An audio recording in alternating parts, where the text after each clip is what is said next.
What is going on, everybody? Welcome back to the Daily Dose with Dylan Davis, and we are pumped up as Zach Wheeler goes complete nine innings. I almost said 9 games.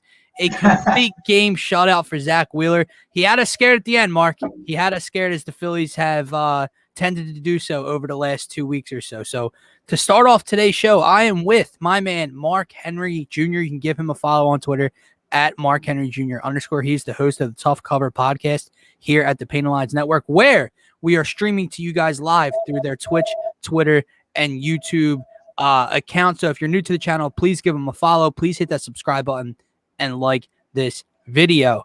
Mark, we might be back in action, man. We have been down and out for a little bit with the Phillies as they just couldn't seem to get over that hump of win one, lose one, win one, lose one. And now they sweep the Milwaukee Brewers in a 4-game set at home, and the Powder Blues today, no less. How are you feeling? Oh, I'm feeling great. The Phillies, that's 4 straight. You 4-game sweep of the Brewers.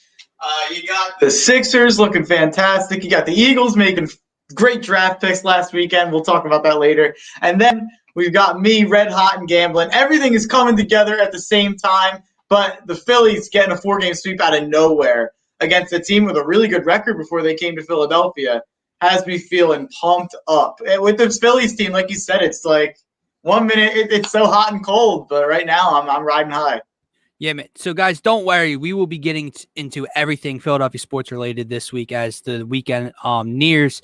As Mark said, we'll get into the Eagles draft class a little bit later in the show. We'll start with some Phillies, and then we'll get into some 76ers as they eye the 1 seed with 6 games remaining in the regular season. And we'll talk some playoffs because that's kind of where I've been at this entire week with every guest I've had on is playoffs. The regular season, look, man, I know we need and want that 1 seed, but I can't talk regular season anymore, man. I need the postseason. I'm craving the postseason, and I do believe the Sixers will get the 1 seed, so I'll get your thoughts on that in a little bit. But let's talk some fightings. Like I said, injuries have plagued them a little bit. I'm not going to lie to you. I think people forget that a little bit. Like Harper's now missed 4 straight. He has missed some time. Didi's missed some time. Segura's still working his way back from injury. Archie Bradley's been on the IL for a long-ass time. People are forgetting this lineup, and this bullpen is a little beat up, and yet here they are, 17-15, first place in the NL East. I know the NL East is a struggling division at the moment, but they're only I think there's 2 games or 1 game behind the Giants for the best record in the National League. Now, there's a bunch of teams with right around the same record, but the Phillies are in that conversation. No one in the National League is playing spectacular baseball in May right now. So I think we do need to take our feet off of the throats of our Philadelphia Phillies and just have some fun with it for a little bit. How are you feeling as they sweep the Milwaukee Brewers? Yeah, I mean, I couldn't be feeling better, really. You look at how we've done it, too. How many Bryce played in the first game, or did Bryce not even play in any of the 4 games? He didn't play in any. Yeah, so you do that without Bryce Harper. Today you don't have JT. A couple of days ago you didn't have Reese or Kutch in the lineup. It's like we've done it pretty shorthanded and with a really short bench.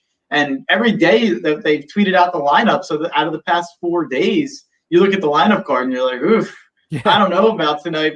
And it's that. I mean, if you look at today's offensive output for most of the game, that was a correct feeling. But we've gotten the hits when we've needed to. Our pitchers have pitched great. With the exception of Chase Anderson, obviously, but the other guys have pitched fantastic, and you can't ask for much more when you're down a couple of important bats in the lineup. It just seemed like guys stepped up who needed to, and then I went to 2 of those games, so I have this is even deeper for me. So I feel like they turned a corner, even if they didn't, because I was there for the 2 games. They turned a corner during this Brewers series, but I just really think that you saw how Reese got for the Brad Miller homer the other day. You saw how they were getting pumped up when Reese had the double today in the dugout. Yeah. That energy seems to be back. We talked about that at the beginning of the year. At the beginning of the year, everyone was so energized on the team, and it felt like everyone was playing for each other. And for a while there, it felt like it kind of got not lazy. Dull. It got dull. Yeah, the mood seemed apathetic. Even some of the comments to the press were a little apathetic, but it seemed like today in the last couple of days, these guys have just been all in. you see these close, grind them out games. And we've pulled out all of them. It was 7 straight 1-run games before today, and then a 2-run game with a guy on first and second at the end of the game. It's 8 straight games that have been grind them out nail biters, and I think we've come up with 6 of them. So that's a pretty good record right there in close games, and that's a good tell of where a team's at. Absolutely. I believe after last night, the Phillies were 9-6 in 1-run ball games this season. Now, like you said, today was a 2-run ball game, so that doesn't get added. But nonetheless, it was very scary down until the freaking wire today. Let's talk Zach Wheeler for a second, because he's the star of today's game. I know Bohm hit the late homer in the 7th. Reese gets the insurance run in the bottom of the 8th with that double. And like you said, this is a different Rhys Hoskins, first of all. I know I just said Zach Wheeler, but Rhys Hoskins, just to touch on that, there's an energy, there's a fire there that even if the team kind of got dull for a second, I never thought Reese did. He's way more outspoken. You see him chirping at the ump on that non-home run that hit off the top of the gate and throwing a couple F-bombs on national TV. Like, he's a different Rhys Hoskins, and I absolutely love it. And I think, again, it's going to be critical for this team and this lineup going down the stretch here. One quick thing on that, just before I forget about it. I think a lot of that for Reese is you look at the guys on the team, and you look at JT and Bryce, and that's how JT and Bryce are. They are competitive. They are F you, get out of the way. Like, they are guys who will like curse at the ump like that, like Reese was talking about. I think Reese is kind of taking on the personality of those guys, which is exactly what you want for those guys when you bring in veterans like that to a team with young guys. You want Reese to take on that competitive mentality that JT and Bryce had. I mean, you saw when we lost a couple games ago, and JT comes back chucking the catcher's mask. That's the kind of stuff I love to see. Philly fans love to see when their team loves to win, and they love to see when their team hates to lose. And I'm starting to get that vibe from this team for sure. Yeah, so let's talk Zach Wheeler for a second as he Ks 8. I was preparing for the show as Zach Wheeler went complete game shutout, 1 hit, complete game shutout. He ended up giving up 3 hits as 2 singles occurred in the top of the 9th there. But I did have something. Here we go. He has been worth every penny of the 118 this year, Mark. And he even looked great last year, but he had some ups and downs, and then the zipper issue at the end of last year when they were trying to make the playoffs in Tampa and all that. But here's 3. This is according to Johnny Heller, who's a great follow. So give him a follow on Twitter at Johnny Heller. Wheeler performances this season. So he has the second start against Atlanta, 7 innings, 1 hit, no earned, 10 Ks. Then against St. Louis, just 10 days ago or so, 8 innings, 1 hit, 1 earned, 9 Ks. And then today, 9 innings, 3 hits, none earned, 8 Ks. Dude, that is 3 absolutely dominant performances a month into the season, just about. Yeah, he's filthy. He's absolutely filthy. He has looked awesome. And then you combine that with Nola, and I guess just to touch on his performance yesterday, gutsy. And I've seen that a couple times from Aaron Nola this year, man. I really have, where even if he doesn't have his best stuff, even if he's only getting through 5 2/3 or maybe 6 innings, he's battling. And if runners get on, he's getting out of it. He had bases juiced 1 out last night, I believe, or 2 nights ago. I'm sorry. And he got out of it. So those 2 at the top, and then Eflin combining that when he's looked stellar for a majority of the season outside of a few innings, they got a hell of a top 3. Now, the issue comes in with the guy on the bump last night, and that's Chase Anderson, and then whoever the hell you put in at 4 or 5, because we saw Matt Moore come out of the bullpen last night. Vince Velasquez has apparently earned himself another start somehow, some way. Yeah, I was going to say, you said top 3. I mean, I don't want to – that's a little disrespectful to Vinny Velasquez. What is this, Stibes? What the hell is going on here? Mark says, totally, Mark. I see the Mark Harper and JT has made on the whole team. And it's a great point, man. So Zach Wheeler looked great. Aaron Nola, even when he didn't have his best stuff this series, he looked great.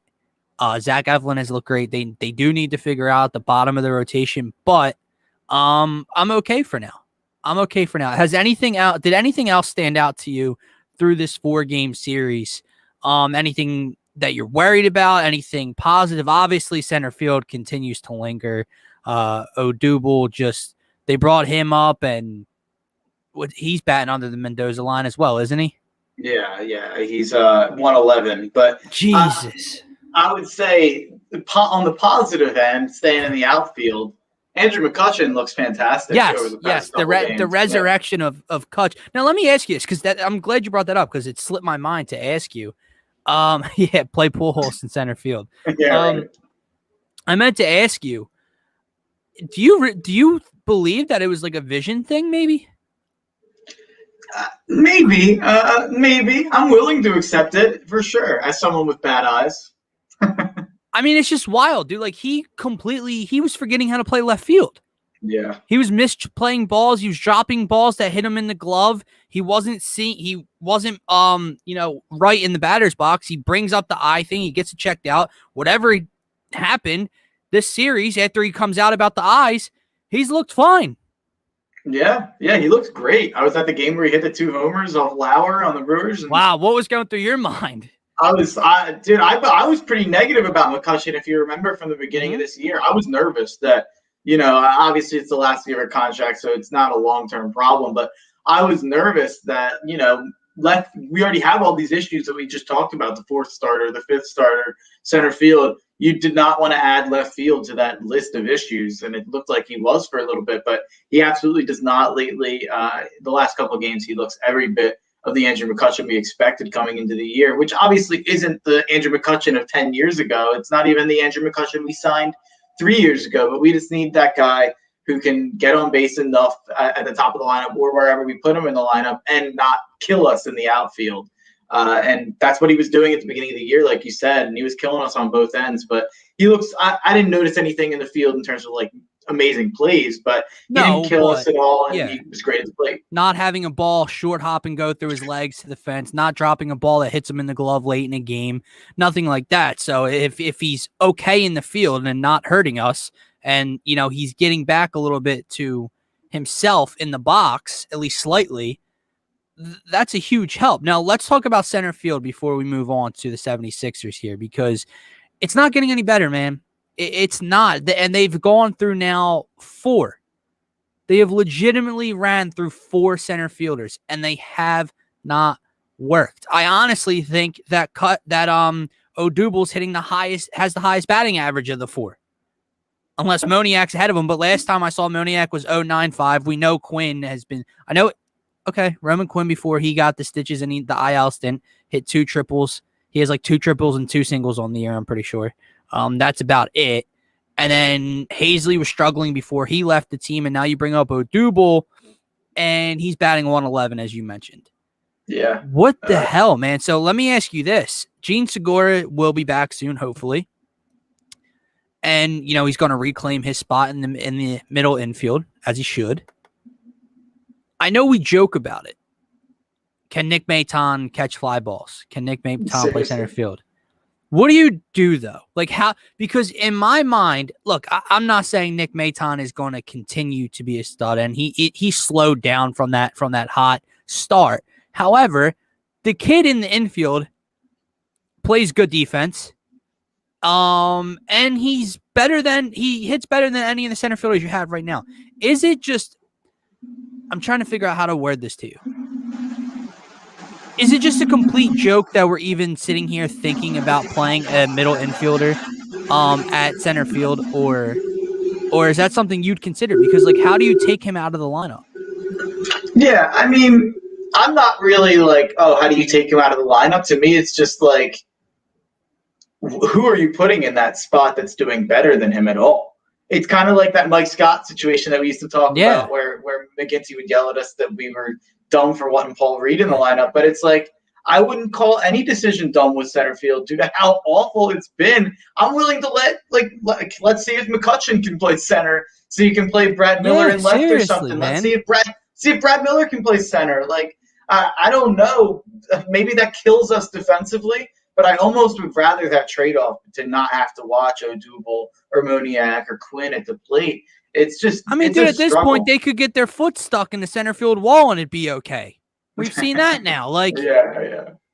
so, Dives, you should be suspended for this one. You should be paid. What do Philly center fielders and fake noodles have in common? They're both impastas. That's bad, dude. That is the biggest dad joke ever. But look, man, I know we just sounded a little dull there, as we mentioned with this roster a couple weeks ago. But like I said, I'm feeling good right now. They're 17-15. They went through their rough stretch of, this team literally couldn't win back-to-back ball games for a month or so. And then they beat a team who came in after sweeping the Padres and almost sweeping LA. And maybe the Brewers were overachieving at the time, but they had a good record, and the Phillies take care of business. And then that is after, who did we have before that? Was this after the St. Louis split? Was it the Mets? You might be right. I think it was the Mets. It was St. Louis split 2-2. Mets dropped 2 of 3. Yup, that was the Reese home run. Yeah. Everything like that, or non-home run. Yeah. And then they take care of business here. So I just hope they can somehow keep this up. I am pretty certain they go on a road trip now, correct? I think so. I know I saw who they play. I will tell you right now. Oh yeah. In Atlanta for 3. Yeah. In Washington for 3. In Florida versus the Blue Jays for 3. Blue Jays have been disappointing. I think they're around 500, but I thought they'd be a bit better. So they are on the road for 9. They don't come back home until May 18th. The Sixers' regular season will be over when the Phillies play another home game. So let's do that, man. Let's get into the 76ers as they take care of business in Houston last night. Shocker.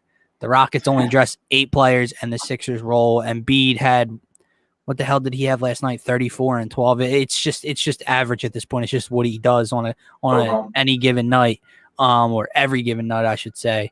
And the Sixers' magic number, I believe now, is 4, correct? It was 5 going into last night. It is now 4 to clinch the 1 seed.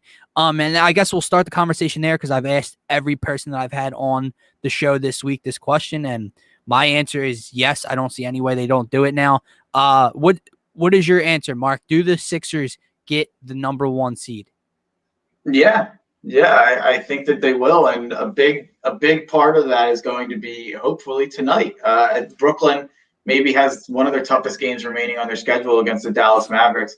They're only 3.5-point favorites. I mean, I'll get ahead of myself here and say that I have the Mavs plus 3.5. I think they're going to win tonight, and if that happens, that brings our magic number down to 3, and I think that pretty much locks in the 1 seed. If the Nets lose tonight to the Mavericks, that locks us in. Even if not, like you said, our magic number's 4 with how many games? 6 remaining now? Yeah, and it's like the final 2 are at home against Orlando. You got to imagine those are both wins. You have the Pistons in there. That's at least 3. And then you have like the Pacers, the Heat, and there's one other opponent, but it's slipping my mind. The Pacers have their assistant coaches trying to fight players on the team. You see that? No, I didn't. Goga Batazzi hit like a 3, and one of the coaches stood up to try to tell him something on defense. He told him to sit the F down, and they had to call a timeout because they're about to fight on court. It was like crazy. Wow. The Pacers are a mess. But I feel like getting back to the original point, but the Sixers are going to get the 1 seed in my opinion at this point. It looks like that the odds on that would probably be astronomical that they wouldn't. And like I've said since the first time I came on here, the 1 seed in the Eastern Conference is going to go to the NBA Finals, and I feel like fantastic about that statement that I made months ago to this day. I think the biggest thing that's going to happen is everyone thinks the Brooklyn Nets are winning the finals still. I think they're still pretty prohibitive favorites in terms of the gambling market. I think they're losing in the second round. Like I've said it time and time again, I think Milwaukee can take them down. I think they match up perfectly with them, even with the big 3, even with Harden when he comes back.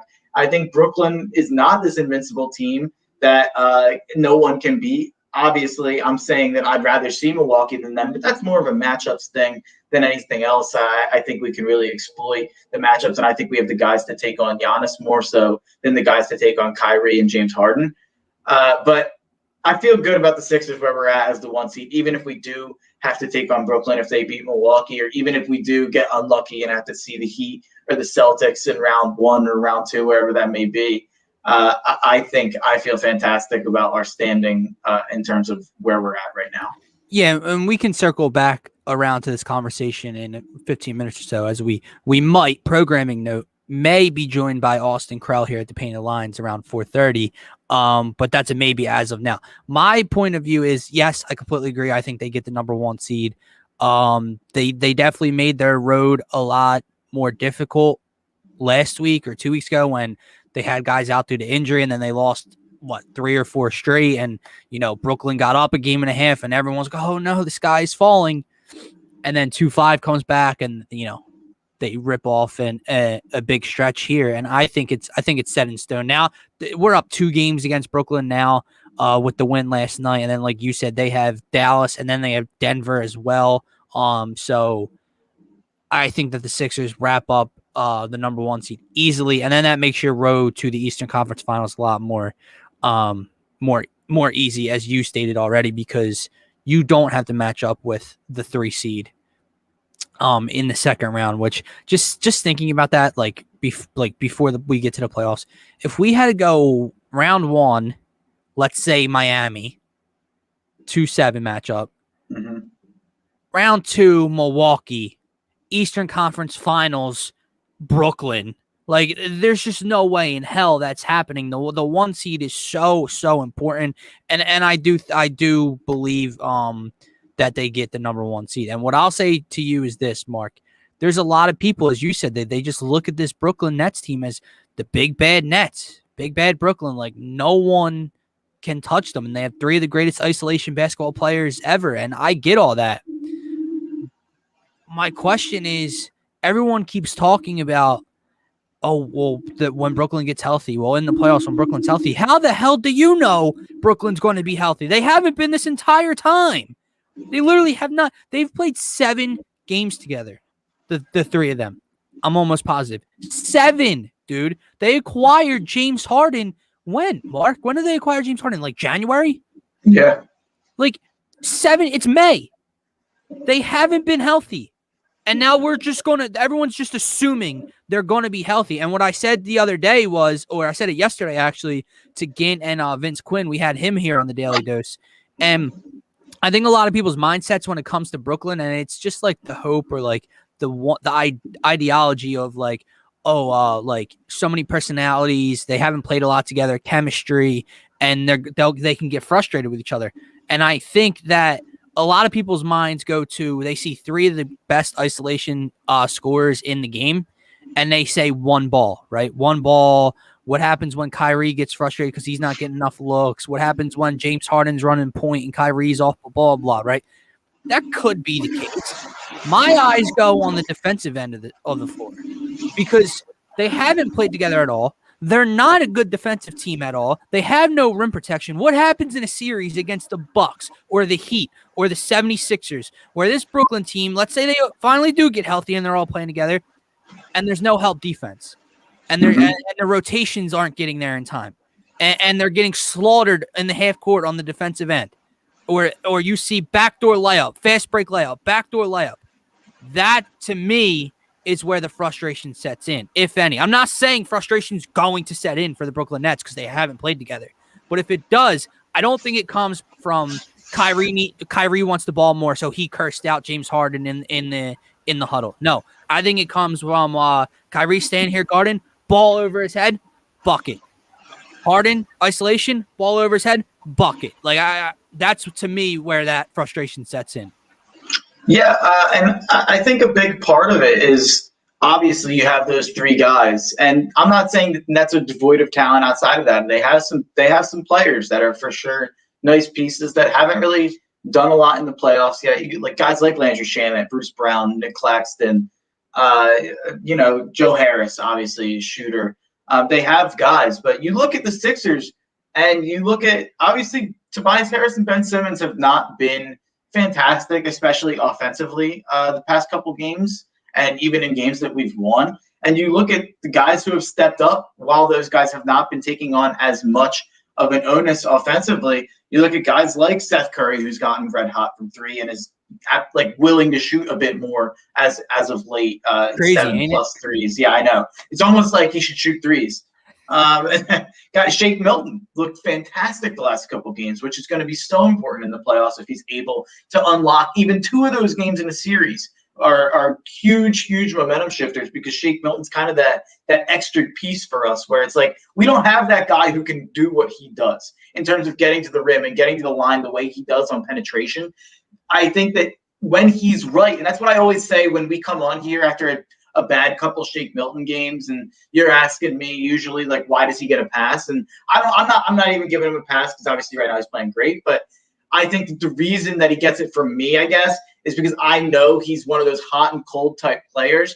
And the reason that I don't get so down on him when he's cold is because that hot, when he's able to get to that, those 10 to 15 games he has a year or whatever you want to say it is, that upside is so high and it raises the floor for our team so much because then you have Seth Curry on the outside who's a great shooter. You have obviously the constant threat of Joel Embiid, the inside-outside game of Tobias Harris, and then if Shake Milton is able to get to that rim whenever he wants at will, that's such a weapon to our offense in the half court, especially going forward in the postseason where half court offense is going to matter a lot more. That's why I'm so optimistic about Shake Milton going forward in the playoffs. And then even a guy like Tyrese Maxey, who's probably not going to play in the playoffs, I thought he's looked great and stepped up as of late in minutes where, maybe we're up 15 and he's out there and they stretch it to 20 instead of in the past when you see our bench letting it go from 15 to 2 and then having to bring people back in, which has happened a bit as well, I know. But I think guys like Maxey, Matisse, Shake Milton, Seth Curry, Danny Green have all stepped up so big time, while Tobias and Ben Simmons haven't been fantastic. And even Dwight Howard, a guy who I've notoriously not been a huge fan of, I think he's been fantastic as of late. And I think a big part of that is, I'm sorry to keep droning on here about the bench, but when's the last time he got teed up? Yeah, that's a good point too. That's a really good point. I love that. He does not need to be taking these dumb tees, especially in close games. But George Hill is a guy that I wanted to talk about just because a lot of people have been negative on him. And obviously, you look at the stat sheet, he's not wowing anybody. He's not doing anything that would really make him easily defendable. But I think if you really watch the games and you really watch him, and this sounds like a nerdy answer, whatever, whatever, or a homer answer, but on offense and defense, he just does these little things that remind you it's like he's a professional basketball player. Like the right thing. There. Exactly. Like just making a pass to a guy that can then make a pass, or boxing out a guy that not to get the rebound, but to get someone else to rebound. And just these little things that only professional basketball players who have been on winning teams seem to know how to do. And that's what George Hill is. And that's what we brought him in to do.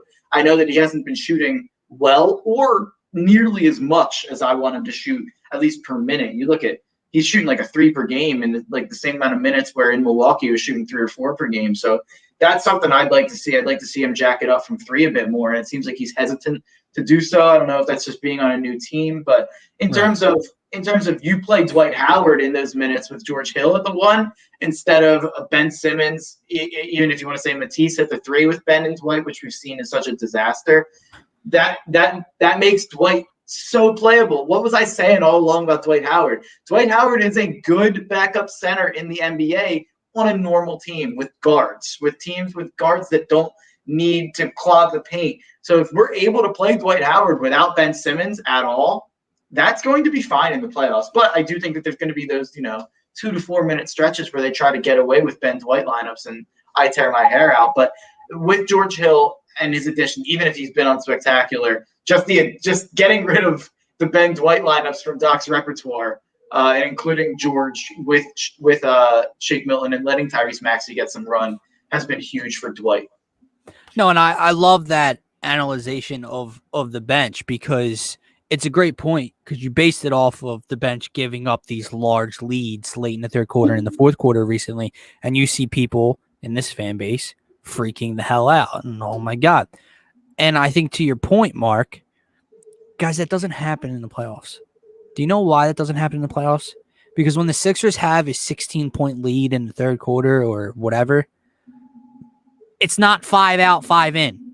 And if it is 5 out, 5 in and they have a 28-point lead in the fourth to start the fourth quarter, that lead isn't getting shrunk to 6. Okay, like that lead is staying at 17, 18. Once it gets to there, starters are coming right back in at the bench blowout. So I think people need to calm down when it comes to, when they see Mike Scott and Tyrese Maxey and Paul Reed and Isaiah Joe out there blowing a late lead. That's not going to happen or occur in the postseason. All right. I have a quick question for you. Just because I've been a little bit too in the Phillies bubble the last couple of days and not paying attention on everything Sixers news related. Furkan didn't play last game, and he played 5 minutes 2 games ago. Did he get hurt? Yeah, he's hurt, and he's the only one listed on the injury report again, I believe. It's his ankle. So I'm not gonna lie to you, that doesn't bode well for his playoff minutes. If he's missing this last stretch of games. So who knows what's going on with Furkan Korkmaz and that ankle, but time will tell. What else did I want to say? Oh, this comment right here. So we did bring this up yesterday. With that play-in tournament, there's about a week or so in between, right? Before the playoffs start. I'm assuming that means practice time for the Philadelphia 76ers, which in a shortened season where they're playing 5 games in 7 days, or they have back-to-backs, and it's a 72-game season with COVID, that practice time could be very important when it comes to acclimating George Hill into the system and figuring out your rotations and what you want to do. I know that sounds a little high schoolish of me. So, when I'm talking about the NBA playoffs, so that 1 week of practice, but it's the truth. And here's what I'll say to you.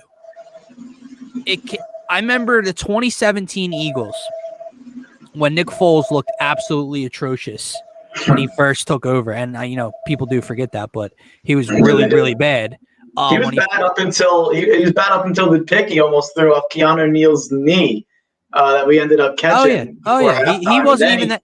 He wasn't even that good in the Atlanta game. He was in the second half. He turned it around, but I remember the bye was so important to me because even though he looked bad, I just kept thinking, you get that week and let him get acclimated. And that practice week, right, kind of happened. Could work out favorably for the 76ers that they do get that week of practice. Because I know some people are worried, like, oh, well, these teams are going to be, in game shape and playing playoff games already, and the Sixers have to sit on their butts for a week. Well, yeah, but it lets Joel Embiid rest for a week. It lets Tobias Harris rest for a week. Not rest, but you get what I mean. So I think it's very I think it could be very important and be very beneficial to the 76ers with this play-in tournament, although I'm not a huge fan of it. Because, Mark, let's look at this, the first round matchup, because, all we want to talk about is the finals or the Eastern Conference finals against Brooklyn or Milwaukee. Well, we can do that, but I really hope the 76ers aren't looking at things that way. They're not, but they need to be looking at this first round matchup game by game. So let's look at it, right? And if it stays the same, one of the reasons I hate the play-in tournament, because the team I would love to get in the first round sits at the 8th seed right now in the Charlotte Hornets. What are your thoughts on the Sixers first round matchup? Who do you want to see? And I'll give you the 3. I won't throw Miami in there because I think they're going to get the 7th seed to win that play-in game. I think it's going to be Charlotte, Indiana, Washington. Out of those 3, who would you like to see the most? Who would you like to see the least? It's tough. They're all kind of in the same boat. I guess I would honestly say Miami and Washington are in their own tier of teams I wouldn't really want to see. I don't want to see Miami. By the way, I think we beat both teams in 5 probably. So I'm not saying I'm afraid, but just in terms of, you want to sweep them and have some extra time. I said this yesterday, just real quick, I based it by saying, people, I'm not saying the Sixers won't sweep or beat the Washington Wizards in 5 games, right? However, when I think of the fact that the Sixers finally get the number 1 seed in the Eastern Conference, I don't want to play Bradley Beal and Russell Westbrook in the first round. I agree. Not that they won't beat them and not beat them with ease, but I just don't want that. I'd rather play the Charlotte Hornets. Yeah, I think best case is the Pacers, I think. And also, don't fear Sixers fans out there. TJ Warren is out for the year. so he won't come back and haunt us like he did in the bubble last year. I don't know if you guys remember that game, but that was like I'll never forget the TJ Warren game. I was down in Ocean City, Maryland, watching that game, and he just could not miss. Like that was one of the most unbelievable performances I've ever seen. But I would 100% want to play Indiana. Like I said before, they seem like they're an absolute mess. There's rumors that Nate Bjorkgren, the coach, is on the hot seat. He's a first-time rookie coach. Apparently, the relationships with the players and the coaches are just really bad, as we talk about with the fight. And I think Miles Turner's missed a lot of time. Brogdon's been in and out of the lineups. Like they just are not healthy. They're not like clicking together right now. I would 100% want to see the Pacers. But you said something I wanted to touch on. Just you think that the Heat are going to win the play-in game and be the 7th seed.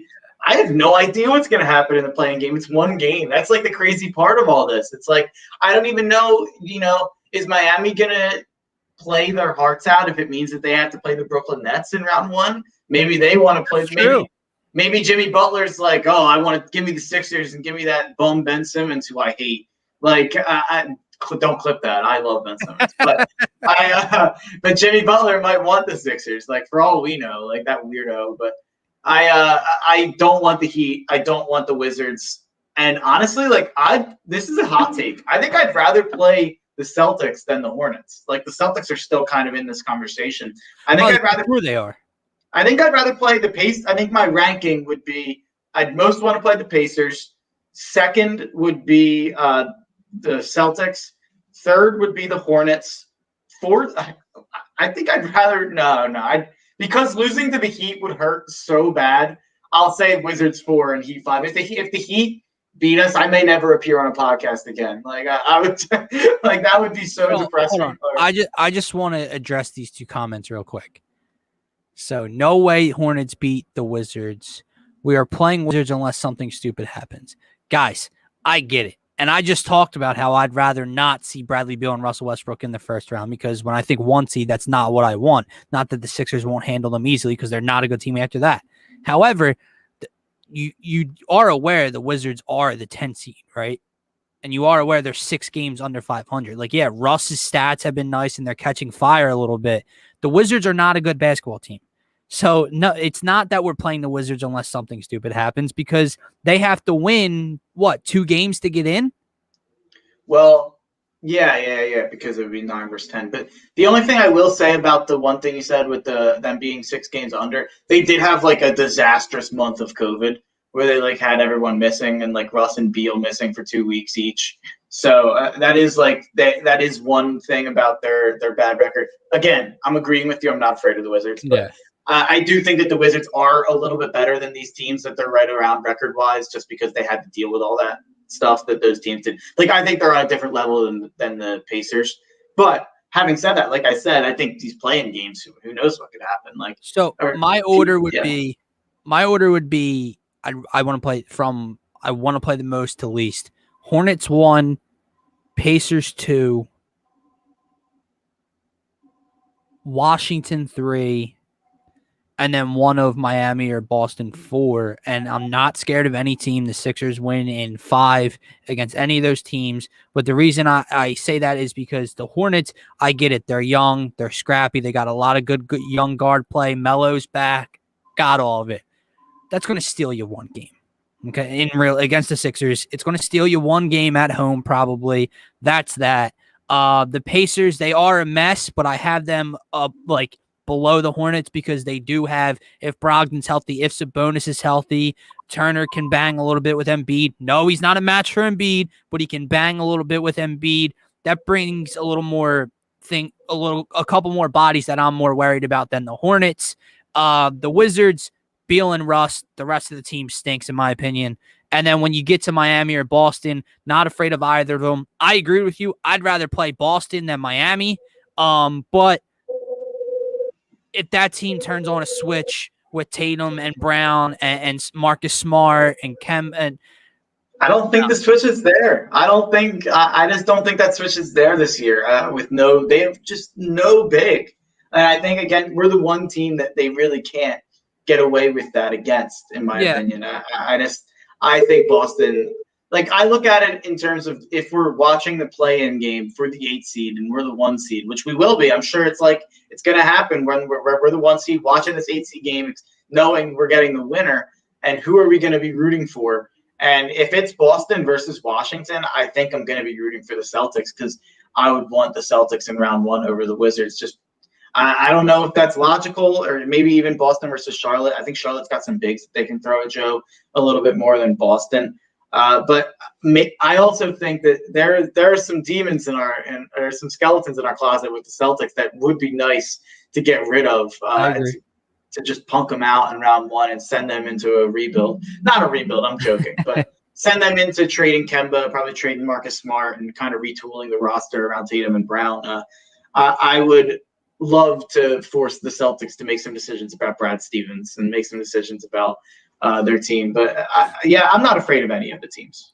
I agree, man. And we'll circle back around to the 76ers if we are joined by Krell. I haven't heard back yet from him again, so we'll see if he pops in here soon. But I just can't wait for these last 6 games to go by. There's so much if this happens, if that happens. There's so much hypothetical to it, and we can analyze all these matchups all we want. I can't wait for the play-in tournament to occur, get done with it, and then we could say, okay, this is the Sixers' first-round matchup, and we can literally spend an entire week analyzing that matchup 100 different ways and breaking down those games, because then every single game matters. And yeah, just before we move on from those teams that we were kind of talking about, since we're talking about the 7 through 10 seed in the play-ins, I only have 2 picks tonight because I went 2-0 to start, and then I have a baseball play that's going on right now that doesn't look good. So my 2 picks for tonight, I'm 16-4 so far in the month of May. I believe I'm up 21 units right now. So I'm having a really nice first 6 days of May. It seems like the beginning of every month I kill it. I already said that I had the Mavs plus 3.5 over the Nets. It's a little bit of a homer pick, but I have 3 units on it. A pick that is not a homer pick for 4 units, my bet of the night, and my favorite basketball bet I've seen in a while is the Charlotte Hornets at home against the Chicago Bulls plus 4.5. I don't get the line. I think it's a massive overreaction to Levine and Vucevic back in the lineup for Chicago. They were losing to teams like the Magic when they had both of them a couple of weeks ago. So Charlotte's fighting, like we were just talking about, with those teams, and every game's really important for Charlotte. So I like the Hornets plus 4.5 to close that out, and that's my best bet. No tough cover pod today. Awesome stuff there. Guys, he's on fire. So go check him out at Mark Henry Jr. _ on Twitter and see his full card every day. And use some of it because the kid is literally on fire. Now I'm looking at this. Marky asked about the Lakers. Marky, what is going on, man? I can't stand them, and I would love nothing more for them to fall to 7. Yeah, I heard you saying that. Oh, we are joined by his greatness. There he is. What happened? What'd I do? No, I said we are joined by his greatness because I said earlier that we may or may not be joined by Austin Krell. So there we go. Here he is, everybody. Give him a follow on Twitter at NBA Krell. Krell, how are you? Not bad, gentlemen. It's just another day in the 19010. Yeah. All right, Krell. Well, we had Vince Quinn on the show last night. I know he's a buddy of yours, pretty sure. And he dropped an absolute bomb that I had to clip and throw out there for the world to see. So let's see if you can top it today. I'll get your opinion on this first because me and Mark, and I've asked everybody this already. What are your thoughts on the Sixers getting the number 1 seed? I don't think there's any question about it with 6 games left. I don't want to get ahead of myself. However, that's just where I'm at now. I think I don't want to say they got it, but I mean, at this point, if they don't got it, it's their own fault for not getting it. So for not getting it. Me and Mark just discussed this. So let's say they do fall into that number 1 seed, which they should. Which matchups do you want to see and or not want to see with that number 8 seed after that, dreadful play-in tournament that we discussed last week when you were on the show? Whether it's Charlotte, Indiana, Washington, or one of Boston / Miami. I would be okay with. Well, so I think it's smart to look at this, and I think it's good to play anybody that isn't in danger or isn't fighting for that that sixth spot. Like, I know that's kind of selling out because it's like there's 4 different teams there. Yeah. Truthfully, I don't have a preference. Like, I just think it's kind of a hard spot to lose in. I do think that you should have won to avoid Miami because I think they can pose some problems there.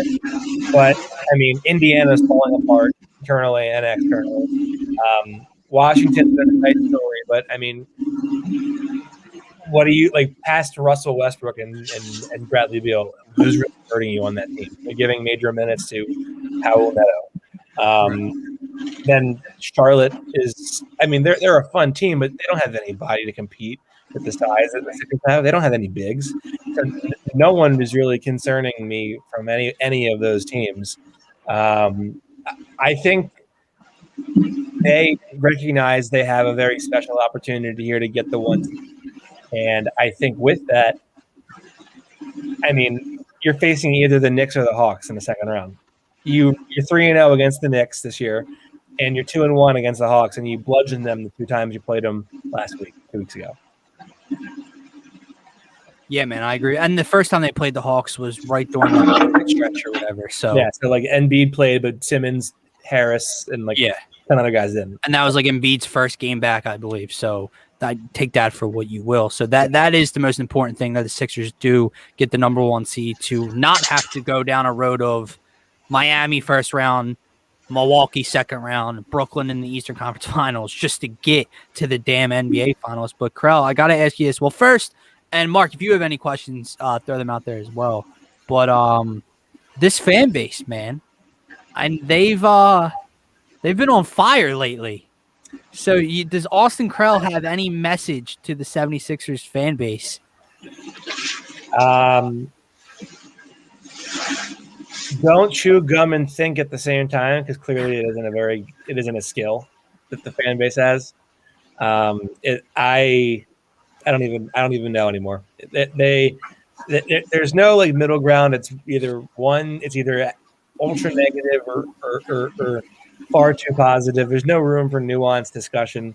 Like, whatever happened to Ben Simmons can just, if he can just get to the rim at will and not put up this mental blockade where he stands up, just stops on a dime and passes out. What happened to being able to do that instead of him? He's trash because he can't shoot a jumper versus he's a top 10 player in the league. We got to inflate all of his advanced stats to make him look great.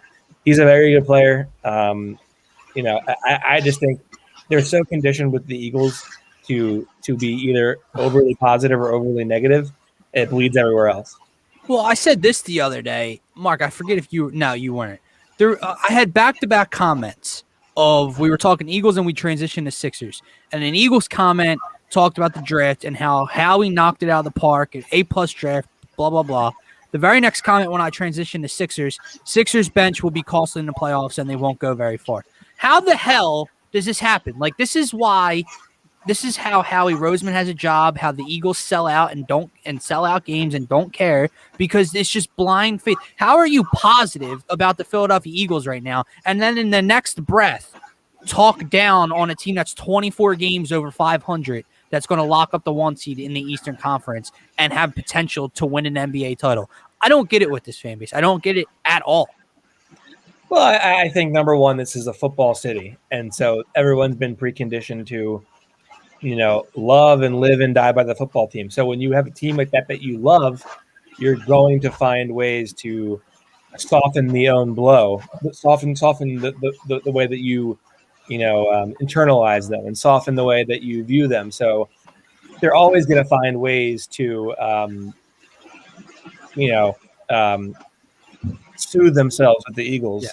But because basketball isn't king, they're going to be a little bit more objective about basketball, even if it's it's subjectively ridiculous.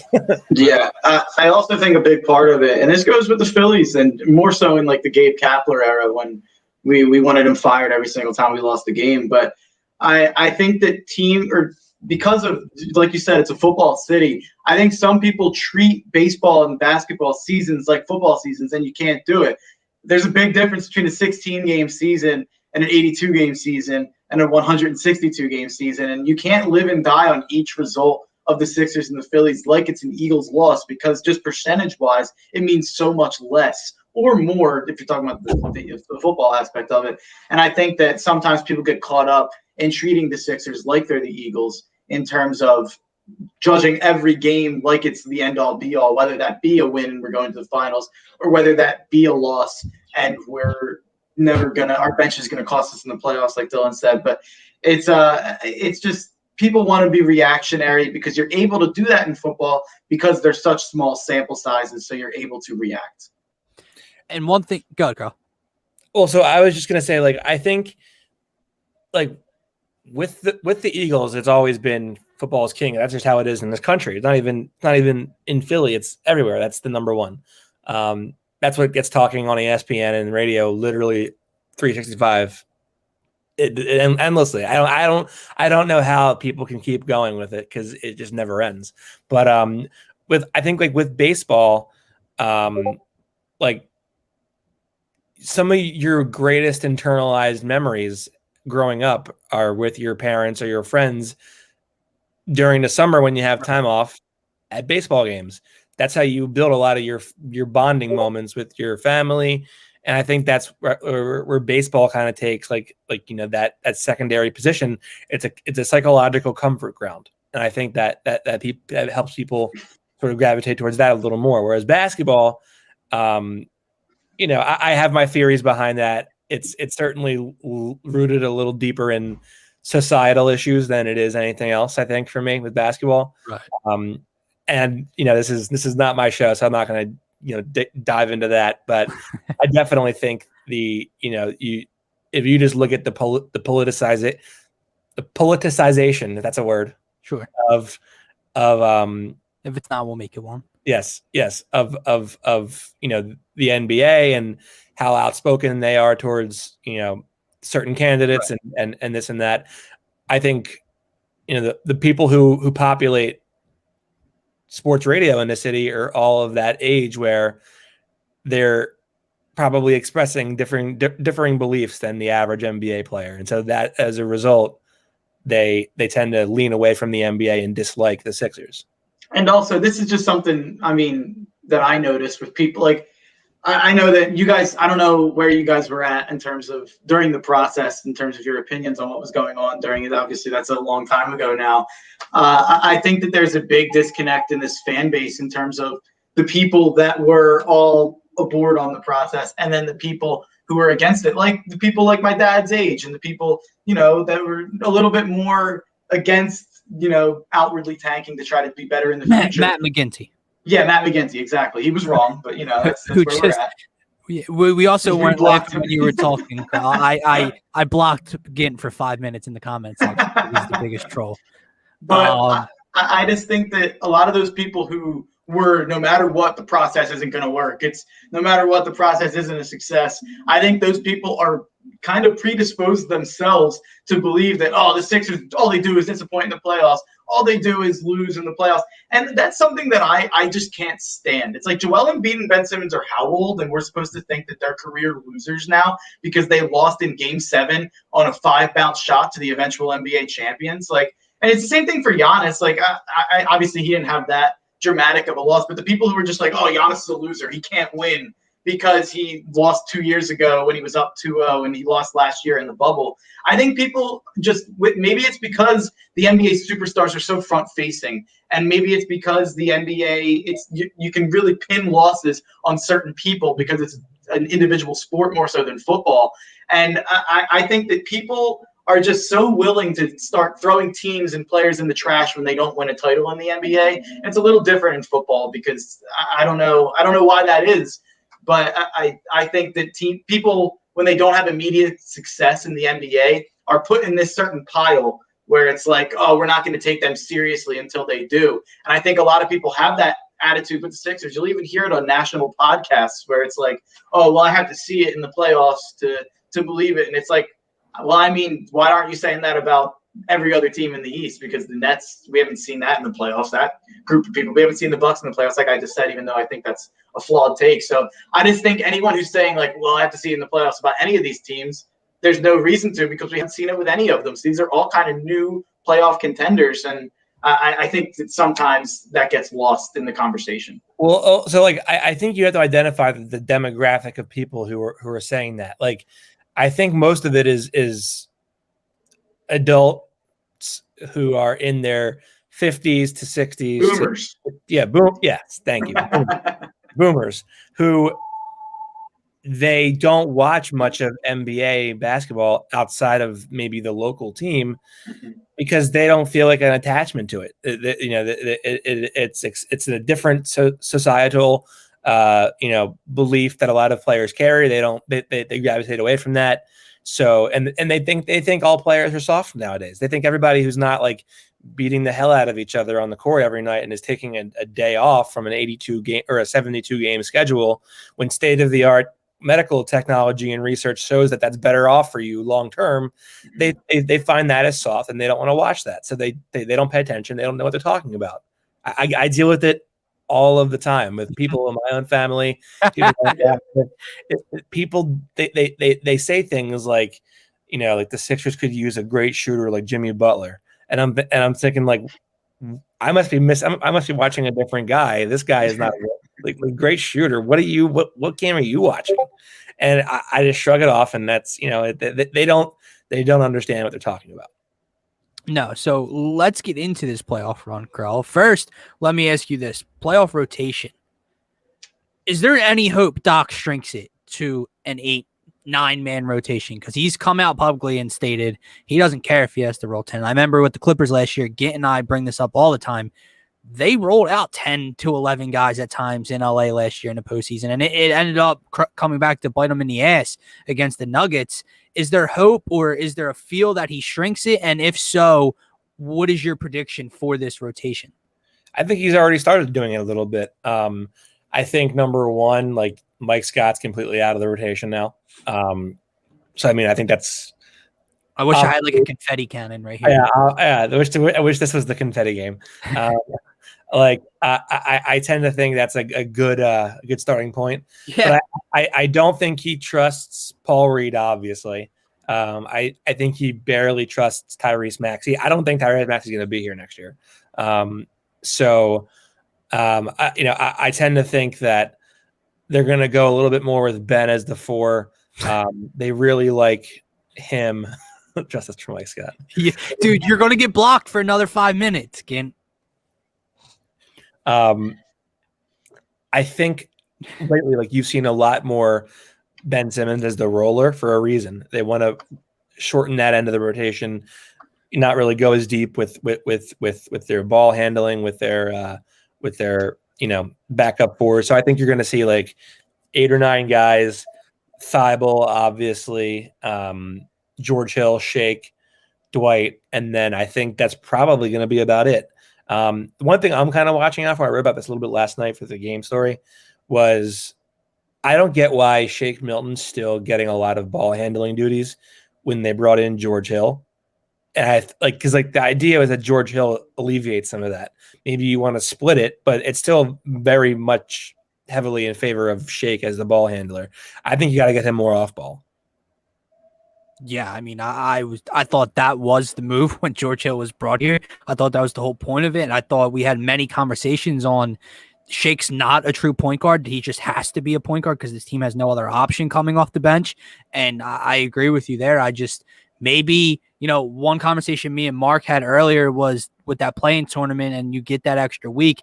I'm assuming that's a practice week in a shortened 72-game season during COVID. So maybe things change over the course of that week and they acclimate George Hill accordingly into the offense over the last 6 games and in that practice week. But yeah, man, I agree. I can't see it being 10. And maybe during like the first round or two, if it does come to be like New York or Atlanta in the second round and whatever, you can mess around with some things there and extend the bench. But when you get to that Eastern Conference Finals, hopefully against Brooklyn or Milwaukee, you can't be rolling out 10 guys. I just don't think it's possible. I feel like this is just, we're not saying his name, but this is just a conversation on if Furkan Korkmaz is going to play in the playoffs because everyone else is. I forgot about Furk. Yeah. Yeah. They're going to play him for sure. I agree. So I do think it'll be 10 people in the playoffs, and I don't think it's a problem. And I actually want Furkan to play in the playoffs, and I think there's going to be matchups where he's important. And I know that you guys kind of talked about this yesterday and kind of went on the opposite side of what I would say. And I love Matisse Thybulle. I think Matisse absolutely should play, and I think he should play a lot.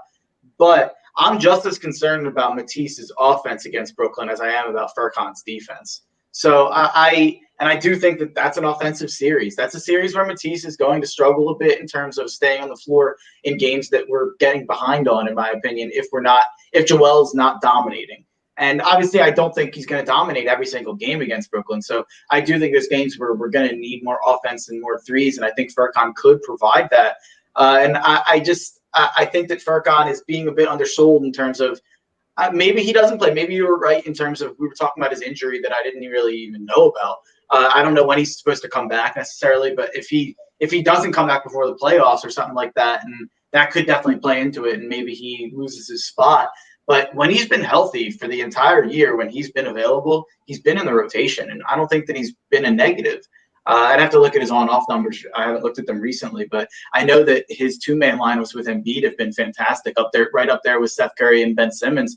So he's been one of the best pairs with Embiid on the team. And I know that he's not this knockdown Joe Harris level three-point shooter, but he at least provides the illusion of spacing. And that is such a huge thing with Joel Embiid and Ben Simmons. So I don't have any sort of problem with him playing in a 10-man rotation in the playoffs. And just something that Dylan was talking about with Doc and the Clippers, and that was a big reason I was kind of upset when they hired Doc before they brought in Morey because he coached a really bad series against Denver. But I don't think that that's because he had 10 people playing. I actually think it's just because Montrezl Harrell and Lou Williams weren't going to get taken out of the rotation completely, and those were the two guys that killed him. He just shouldn't have been playing them 30 minutes a game. At that point, they should have been playing 16 to 18 minutes per game and giving people that have a better chance against Jokic and Jamal Murray, like Pat Bev and the other, I think it was Zubac. But they played Harrell and Lou Will too much. But I don't think that that's necessarily having a 10-man rotation is what did him in. So real quick, wrong one. Philly RB. We are not overlooking the Bucks. If you were in the conversation earlier in the show, Mark said he actually thinks the Bucks can beat or will beat the Nets in a series, and we've been saying the same thing for weeks. We're just talking about Brooklyn because, that's kind of where 98% of the people think it's going.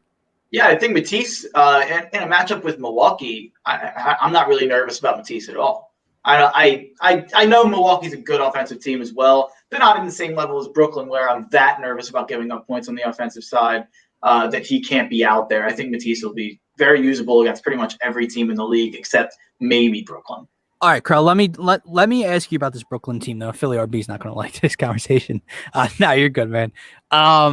So I said this to Mark earlier, and I talked about it before. So a lot of people keep saying Brooklyn when they're healthy in the playoffs. Well, can we stop that? Because they quite literally haven't been healthy outside of 7 games since they acquired James Harden in freaking January. Okay, so stop the illusion that they're just automatic. 13th, actually. Yes, so that they're just going to be healthy once the playoffs roll around. They could be, but that's part A. Part B is, let's say they do get healthy, right? And a lot of people are hopeful or just think that if the frustration sets in with the chemistry, it's on the offensive side, one ball. And that's what a lot of people say. You get the three of the best isolation basketball players of all time, one ball. What happens when Kyrie doesn't get enough touches, when James Harden's on the offense, so on and so forth. That's not where it comes in for me with the chemistry for Brooklyn. They're not a very good defensive team. They're a little bit better than when they were first brought together, but they're still not a good defensive team. They have no rim protection. What happens when they get fully healthy and the chemistry on the defensive end of the floor in half court in the playoffs, and the help defense isn't there, and the rotations are a second too slow, and they're not, and the rotational defense isn't getting there, and there's fast break buckets and there's backdoor buckets over and over again. That to me is where Brooklyn's frustration can and might set in. Well, what are your thoughts on that? Well, I think people who say there's only one ball, how do they fit? I think those are the people who don't really watch enough Brooklyn Nets basketball. They don't watch enough of the NBA. They just have takes. I think so much of what has made the Nets a fascinating team this year, amidst all of is Kyrie playing tonight? Is Kevin playing tonight? Is James playing tonight? They've adapted their games to each other remarkably well. It's sort of an underrated point of their season. I think Kyrie has become more willing to play off ball and sort of hand the keys over to James Harden to run the offense. Durant can get 30 points in his sleep just by spotting up and off ball and shooting. And Harden's, arguably the best one-on-one player we've seen ever, I guess. So I think the one ball argument isn't a good enough argument for me because they've made it work and they've adapted their games. That's why they've been so interesting. Right. Now, will ego take over in the playoffs? Could, potentially. And then in that case, then you have a big problem. I think for me, the really only tangible issue I see with the Nets is, are you really going to trust guys like Tyler Johnson and, rely on those pieces to be your depth? Like Nick Claxton's a good player. He's a nice young player. Jeff Green's a good starter. Bruce Brown's a good player, but who are really your reliable playoff bench guys? And if the answer is you only got 3, I don't know that I believe that's enough to win a series against Milwaukee and Philly. I don't know. Kevin is 31 coming off of an Achilles, and he's also missed a lot of time this season. Harden is 31 coming off of a hamstring. He missed a lot of time. Kyrie is 29. He's done a lot of the carrying for the Nets. He can still do it, but I don't know that he can win 7 games in a series, or 4 games in a series, carrying the brunt of the load. I think they're as good as advertised. They're a major problem, but if they're going to trust guys like Tyler Johnson come playoff time, does that scare anybody? Like, shouldn't you as opponents be craving them to put in those guys? Like, please put them in. Switch on defense. We will go at them all until you take them out of the game. I think realistically, just they're a very good team, a very talented team that is built for regular season success. They're probably going to get to the conference finals. But I just kind of feel like if they had a full off season to really make personnel decisions and moves and not had to build their bench on the fly after the Harden trade, right, I think that's a much better team than what they are right now. I think they're a really, really good team. I don't care what my holy king thinks in the comments. His Nets can be coming all they want. It's fine, but I don't know. They have a lot to prove. I think Mike Scott. Not Mike Scott. They can have Mike Scott if they want to play him. What is his name? Oh, he said it earlier. Someone said it earlier. Mike James. Yeah. I think Mike James is a solid addition. He can play, but is that really going to be enough to for you to play 14 to 16 bench minutes in a series? Like, I don't think people realize that in the playoffs, you need, if you're going to win a championship, your starters are probably playing 36 to 40 minutes a night. Realistically, right? Your best players are playing 36 to 40 minutes a night. Spencer Dinwiddie is out with a torn ACL. Nick Claxton, you can play him. He's a good player. Embiid might foul him out in 10 minutes. Alize Johnson, fine. Go throw Alize Johnson out there on the court. He's a rookie. Go ahead. He wasn't drafted. He just said Spencer Dinwiddie. Be my guest. Like I'm not trying to blow smoke up Philly's butt here. I think Philly is flawed, but I also think that, like, what do the Nets realistically have outside of their starting 5, 3 extra guys? Does he know something? Like, does he know something we don't hear, Krell? Spencer Dinwiddie's coming back for the playoffs. It is a partially torn ACL. There hasn't been a single report about him coming back, unless they're going to throw him out there without any rehab or anything. Sure, go ahead. Be my guest. I guess Steve Nash said yesterday, it makes it seem like it's probably very unlikely, but who knows? Stranger things have happened. Yeah, well, Spencer Dinwiddie. So that's Dinwiddie's rehabbing with Terrell Owens in Los Angeles right now. So that's like when Gordon Hayward like ripped apart his ankle in his first year in Boston, and they were like, he's probably not going to come back for the playoffs, but anything can happen.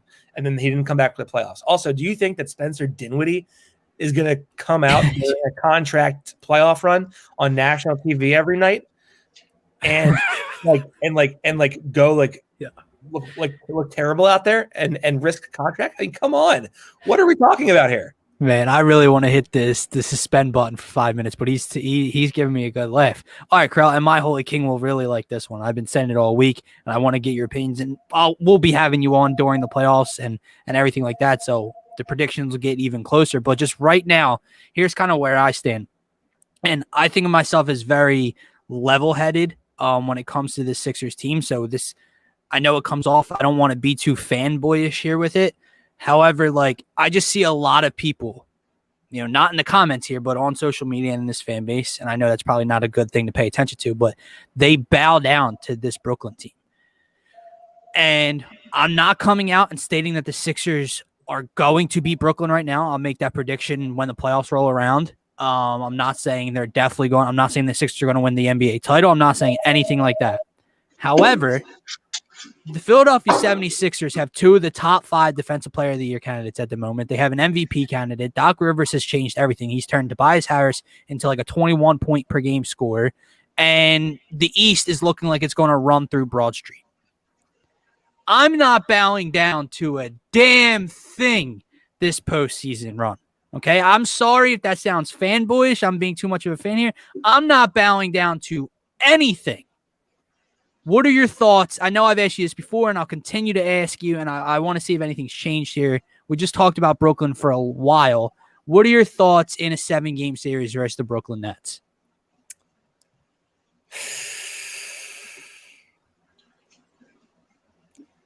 I picked Brooklyn in 5 a couple weeks ago, and I'm going to stand by that.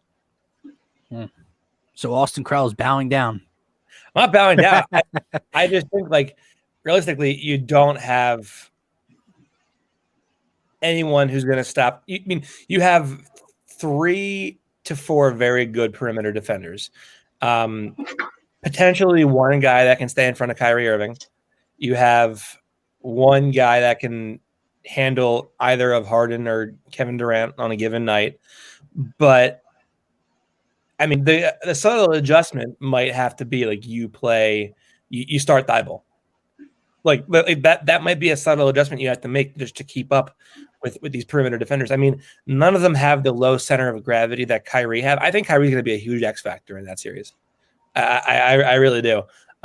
Because I think you have ways of, like, at least holding Harden to like an inefficient, like 30 points a game, like on 9 of 23. And I think Kevin Durant's Kevin Durant, but they're like Kyrie can get 25 in a quarter whenever he wants. And I think with drop coverage defense, he's going to be getting a lot of looks on floaters in the lane. And I don't know that I trust Doc to adjust. I mean, maybe I'm wrong. I could see it going 6. I just have a hard time believing that they're going to be able to have the good fortune of having it, like, of being able to avoid multiple games of Kyrie, Kevin, and James, falling asleep. Yeah, I would go Sixers in 7 personally, but good thing we're not going to have to worry about that because Milwaukee's going to take out our trash in the second round and kick Brooklyn to the curb in the second round. But I really honestly do believe that, by the way. I think that the Bucks are going to be – I said that a million times, but I think that the matchup's fantastic for them. But, yeah, I still would take the Sixers over the Nets. I think it would be an incredible series. But just one thing I do want to say about Kyrie, who you said was the X factor, and that could 100% be true, and he's killed us over the years, and he's the perfect type of guard that gives us a ton of problems. He hasn't had positive postseason memories since 2016 at this point. Like, it's been 5 years since Kyrie's played well in the playoffs. So that's just one thing that I do want to say. And then obviously James Harden's literally coming off an injury, and KD has played like half of the games this year and is coming off of multiple injuries this year, and of course one huge injury from last year. So, and Kyrie could obviously take a mental health break at any point too. So I think that there's a lot of ways that this Nets, they could be down a superstar, or they could be playing at someone not being fully healthy. So I think there's a lot of if, ands, or buts with the Nets, and people like to say if Joel's healthy with the Sixers.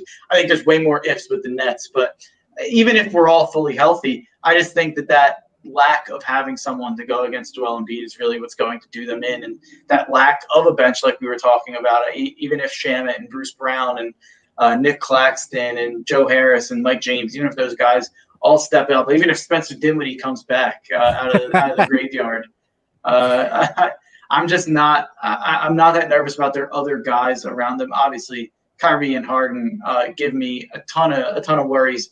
I would say 6 and 7, which is probably a homer bet, but I do think that the series would absolutely go 7. It's not something I'd be gambling on, but I think that, like I said, I think the Nets go out in round 2 anyway. So I think that the real question is what happens in a Sixers versus Bucks conference final series, in my opinion. Well, and I'll go Sixers and 6. My Holy King says Milwaukee, but my Holy King is failing to realize that it's Milwaukee would have to beat Brooklyn before they could beat Philly. So thanks for tuning in, buddy. He's basically canceling out his own team. Yeah. I think what my Holy Queen said something recently. I forget what it was. It was like, about beating us without his stars. My Holy Queen said they beat the Sixers by like 30 or whatever. First of all, 30 points. Second of all, Sixers were on a second night of a back-to-back in which they beat Washington by 5. And third of all, the Nets had their most recent game before that against Utah. They won by 36, or by 34. So you have to actually evaluate that with some objectivity and fairness here. Well, my Holy King doesn't seem to be a very objective person here, Krell. So no, who knows? And he says that they got waxed by the Bucks. They did. They did get waxed by the Bucks. They did. They also didn't have Joel Embiid for one of the 2 games, and Ben Simmons for neither. So. Didn't the Nets just lose to the Bucks in back-to-back games? They did. Oh, they did. Okay. By 3. They must have been missing all their guys, though, right? Yeah. There's no way KD and Kyrie played in that game, right? No. No, that only applies to that only goes one way. It's only when it helps your argument. Yep. All right. Well, everybody, go give my man a follow on Twitter at NBA Krell. Krell, thank you so much for jumping in. And hopefully we'll have you on during the playoff run, and maybe your stance changes a little bit when it comes to a series versus Brooklyn. We will see, my friend. I mean, look, I would say this. I think if Harden isn't back for the first 2 or 3 games of a series, I think there's a world where maybe Miami gets a 2-game lead in the first round series, and then Brooklyn's in trouble.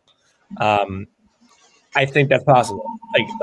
I don't think it's going to be the case, but I mean, it wouldn't be out of the realm of possibilities that maybe they face Miami. Miami doesn't have Miami's ready to go.